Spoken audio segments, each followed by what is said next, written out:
Okay, example 5. Oops. Example 5. Notice this looks very similar to the other two examples. Couple changes. Couple things that are different. First thing that's different. That's not a fraction. Right? So we have a non-fraction and a fraction problem. The second thing that's different is this letter matches that letter, right? So we have some common pieces in our denominators. So part of this is already common, and we have to get the rest of this thing common. So again, looking for a least common multiple. Does anybody know what C breaks down to? If I did a factor tree with C and I did that? Oh, C and C. But just C. Oh, C. No. Just what times what makes C? B and Anybody know? A. B and A. 1 times C, right? Yeah. Right? That's what I said. Yeah, it doesn't break down anymore. C acts like a prime number, right? Because we can't break down C. So this one's C squared and C cubed, right? But the letter C all by itself is going to act like a prime number. And if I'm doing a least common multiple situation, and again, I'm focusing only on the denominators, all I'm looking for is prime numbers that happen. So C is a prime number that happens, and its highest power is 3. So in the last two problems, we just multiplied all the denominators together. We got the least common denominator. Now if I multiply them together, I'm going to get C to the 5th, but actually C cubed is the least common denominator. So make sure, if you have commonalities in your denominators, the prime number gets written down, the highest power gets written down. That's going to be the least common denominator. All right? And once we establish the least common denominator, it is what we have done so far. C cubed is the denominator we want. We have 3 fractions that we're dealing with. We have this fraction, we have this fraction, and we have that fraction. My recommendation is if fractions exist in a problem, make everything a fraction. So put it over 1 so it looks like a fraction.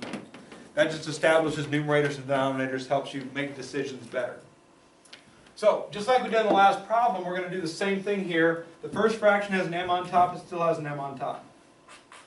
Okay? How did C cubed change to get C cubed? 1. It didn't change. You can put times 1 if you want to, or you can just say, that already had the right denominator, I'm not messing with it. Okay? If you want to put times 1, it's not wrong to do that, it's just not necessary.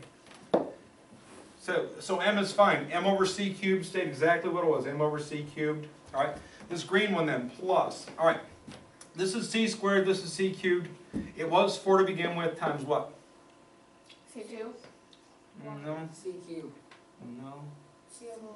This is what it was, and this is what it is right now. So what did I have to multiply by that? Oh, C. Times C to get what we want, right? So times C on top.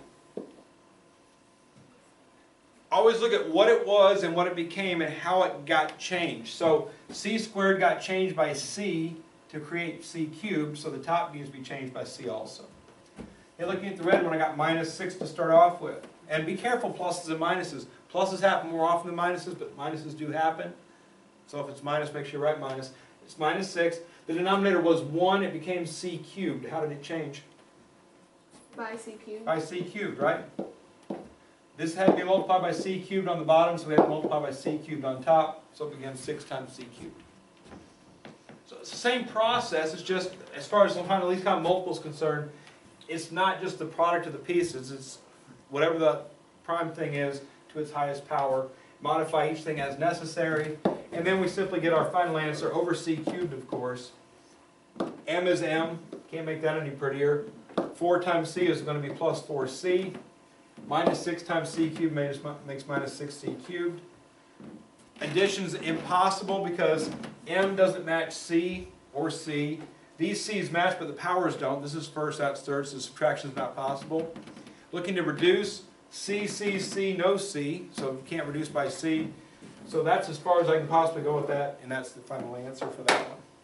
In lowest terms. I always want answers in lowest terms, so find me the least common denominator, you'll find me the answer in lowest terms.